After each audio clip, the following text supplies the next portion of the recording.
Hey everybody, Mike Eccles back again.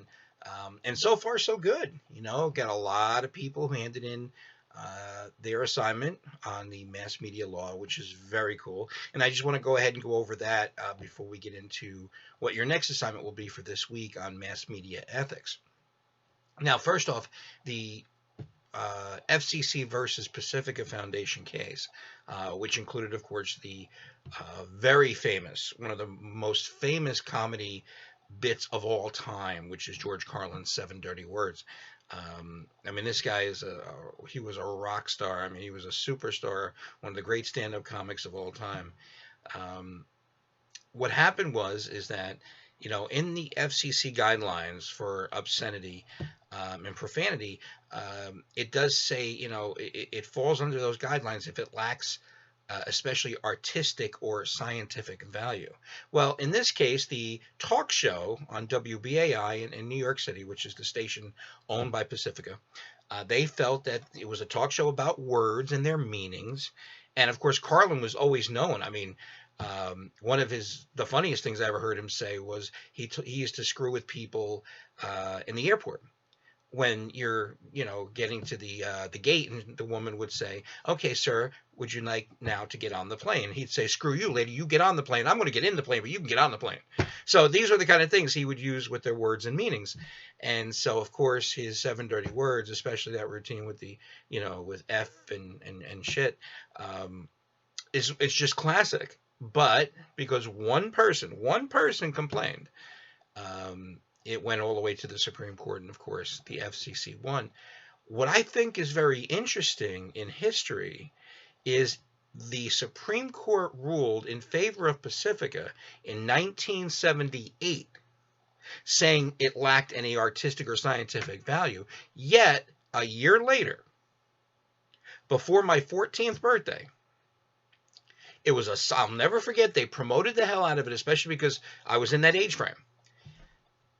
On a Sunday night at 8 o'clock on PBS stations all across the country, here on Channel 13, all right, where you normally go to watch Sesame Street or Mr. Rogers, they had the original Scared Straight.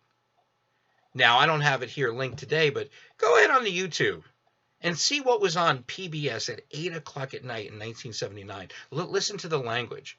But that was allowed because it had scientific value, that these lifers at Royal Bay State Prison, using this language, that young kids would see it and say, no, I'm going to stop my life of crime. I don't want to go to prison. So even though that happened in 1978 with George Carlin, it kind of started to change after that. Still, though, it's a big reason why Howard Stern, the most successful morning radio host in the history of radio, left WXRK 92.3 K-Rock, and went to satellite radio, because he would come on at 6 a.m. See, that safe harbor is 10 p.m. to 6 a.m.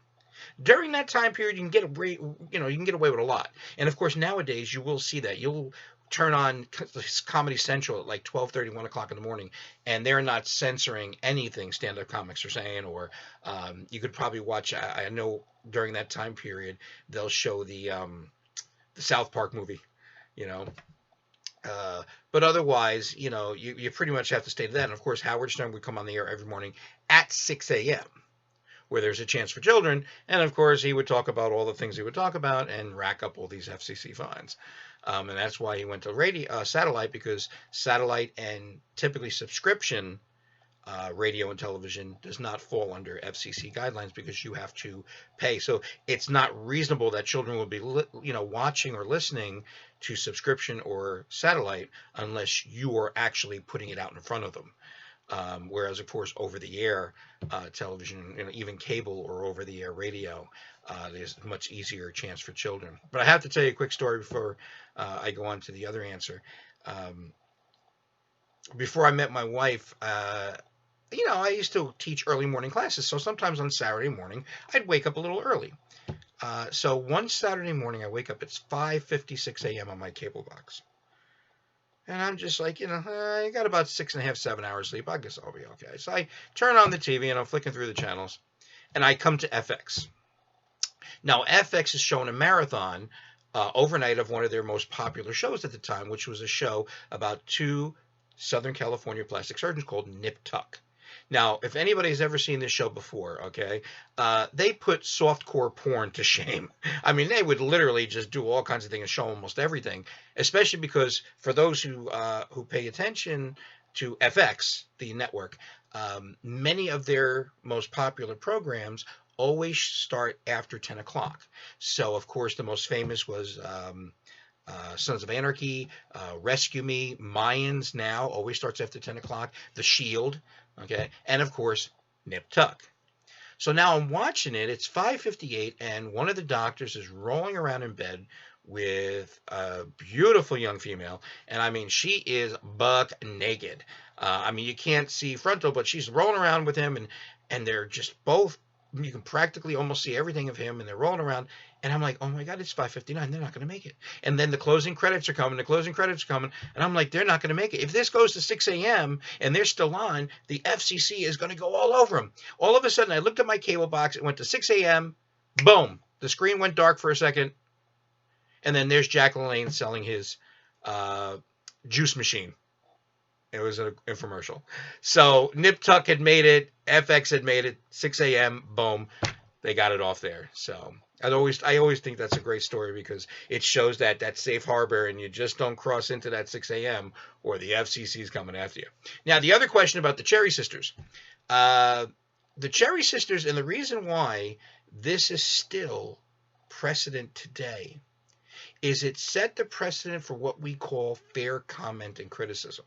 See, the Cherry Sisters, of course, were upset because of this bad review that was written about them in this Iowa newspaper. Well, it was true. They were bad. And what the Supreme Court ruled in this case was the fact that if you are to put on a performance where people are going to pay money to see that performance, then you are now open to what they refer to as fair comment and criticism. Now, the reason why this set the precedence today is that we've talked about this in class before. How much does it cost to go to the movies on the weekend? $18, $20 tickets, plus you want to go to dinner. I mean, if I'm going to go out to the movies, to see a movie on a Friday night that's opening up, and I'm paying $20 a ticket, I want to know if it's good or not. So reviewers are very, very important. People want to read these movie reviews. Now, if you read a movie review, like, for example, this Friday, if you open up the Bergen Record, and they're reviewing a film opening up this weekend, and they may say, okay, let's say it's a Tom Cruise movie, all right? They can go ahead and say, listen, don't go see this movie. I mean, Tom Cruise just mails in his performance, lackluster performances by his other co-stars. The script is just very stale, and it's just very boring. That they can say, okay? What they can't say is that, this movie is boring, the writer didn't do very well in the script, and Tom Cruise's mother is a whore, all right? Well, now, of course, they could be sued for libel. That's libelous, all right? But otherwise, what happened with the Cherry Sisters has opened up to what's been very important, whether it's movie reviewers especially, or even sports. I mean, sports radio. All these people calling in and saying, yeah, the Mets are horrible, the pitching staff's horrible, the coach is horrible. As a matter of fact, the movie that I used to use for your assignment that you'll have following this one is watching the movie based on media and ethics. I used to use a movie called Absence of Malice. And one of the things they talk about in that film is about football coaches. How football coaches are very safe for fair comment and criticism, which they are, if you think about it. So that's what the Cherry Sisters ruling was. It really set the precedence that's still very much in play today. Okay. All right. So that was that. I'm going to stop this one right now, and then we'll start the next one. Boom.